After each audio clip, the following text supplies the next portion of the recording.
ترکی کے صدر رجب طیب اردوغان ان دنوں پاکستان کے 2 روزہ دورے پر ہیں، جہاں ان کا پرتپاک استقبال اور خیر مقدم کیا جا رہا ہے۔ 13 فروری کو رجب طیب اردوغان اپنی اہلیہ اور ترک خاتون اول کے ساتھ اسلام آباد پہنچے۔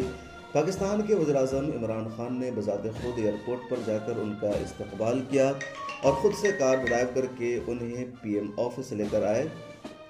پی ایم آفس میں طیب اردوغان کو گارڈ آف آنر پیش کیا گیا اور ان کے اعزاز میں کئی طرح کے پروگرام کا اہتمام کیا گیا۔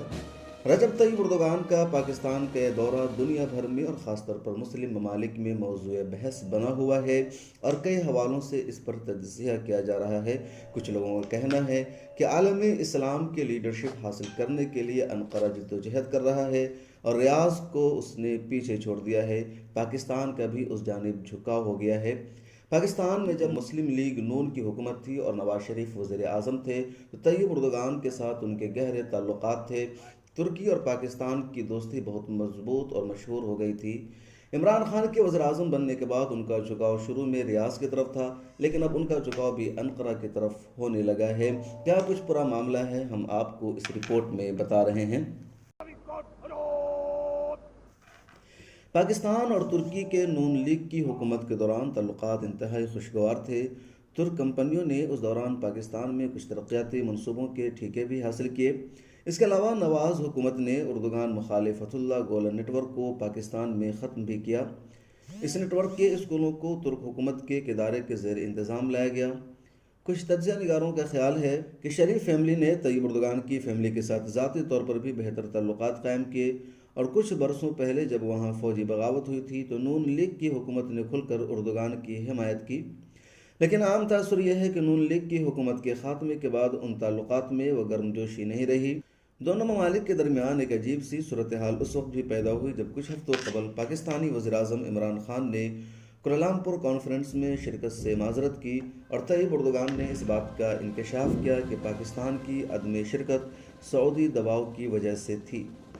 ترک کمپنیاں پاکستان کے خلاف عالمی سطح پر عدالت میں بھی گئی، جہاں اسلام آباد پر مختلف تجارتی معاہدوں کی خلاف ورزیوں پر بھاری جرمانہ عائد کیا گیا۔ تاہم ترک حکومت نے جرمانہ معاف کر دیا۔ پاکستان نے اس کا خیر مقدم کیا۔ اس کے علاوہ کشمیر پر بھی ترکی کی پالیسی کو اسلام آباد میں بہت قدر کی نگاہ سے دیکھا جاتا رہا ہے۔ یہی وجہ ہے کہ ترک صدر کی آمد سے پہلے اسلام آباد کی کئی اہم شاہراہوں پر ان کی اور وزیر اعظم عمران خان کی تصاویر کو آویزہ کیا گیا اور ایئرپورٹ کے راستے میں کئی خیر مقدمی بینرز بھی لگائے گئے۔ حکومتی ذرائع کا دعویٰ ہے کہ ترک صدر کی آمد سے پہلے ترکی کے مختلف وفود پہلے ہی پاکستان پہنچ چکے تھے، جن میں کچھ نے آج اپنے پاکستانی ہم منصبوں کے ساتھ اجلاس بھی منعقد کیے۔ کئی ماہرین کے خیال میں اس دورے کا ایک اہم مقصد دفاعی تعاون ہے۔ معروف تجزیہ نگار جنرل ریٹائرڈ امجد شعیب کے خیال میں دونوں ممالک کے درمیان دفاعی تعلقات قریبی ہوتے جا رہے ہیں۔ پاکستان کو ترکی 4 سب میرین بنا کر دے گا، جن میں 2 پاکستان اور 2 ترکی میں تیار ہوں گی۔ اس کے علاوہ 50 مشاق سپر طیارے دے رہے ہیں اور وہ 30 کے قریب ہیں۔ اٹیک ہیلی کاپٹر بھی دیں گے، جس پر پہلے امریکہ NOC نہیں دے رہا تھا لیکن اب دے گا۔ تاہم کچھ تجزیہ نگاروں کے خیال میں دورہ اردوغان کی اس منصوبے کا حصہ ہے جس کے تحت وہ اسلامی دنیا کے رہنما بننا چاہتے ہیں اور اس ریس میں وہ ریاض کو پیچھے چھوڑنا چاہتے ہیں۔ اسلام آباد کی نیشنل یونیورسٹی برائے سائنس اینڈ ٹیکنالوجی کے عالمی ادارہ برائے امن و استحکام سے وابستہ ڈاکٹر بکر نجم الدین کا خیال ہے سعودی عرب اور ترکی میں مسلم دنیا کی قیادت حاصل کرنے کے لیے سرد جنگ چل رہی ہے۔